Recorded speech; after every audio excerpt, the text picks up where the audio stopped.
Y hablando de calor, ¿sabe cuáles son los negocios más favorecidos en esta temporada del año? Aquellos que ayudan a refrescarse durante estos días. Mire.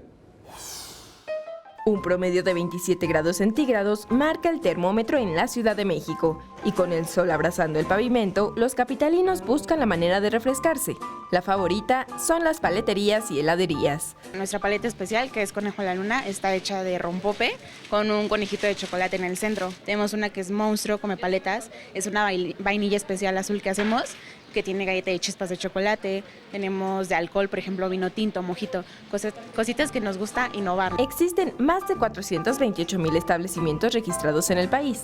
Es decir, se trata de una industria que alcanza un valor de $850 millones anuales, y aunque el consumo promedio per cápita de helados en México es de 2 litros al año, puede variar, pues en temporada de calor el consumo aumenta hasta en un 30%, de acuerdo con los representantes de la Feria Anual Internacional del Helado. Siempre tenemos mucha gente, pero cuando son vacaciones o temporadas de calor, tenemos lo doble o lo triple de gente. Ahorita, de hecho, la producción en la fábrica está súper movida y aún así nos quedamos sin paleta.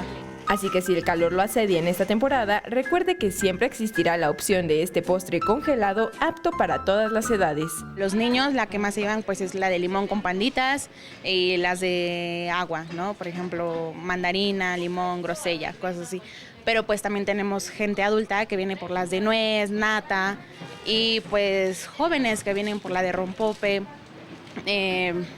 mojito, vino tinto, michelada. Joel Arias en la cámara, Andrea Díaz, 21 Noticias.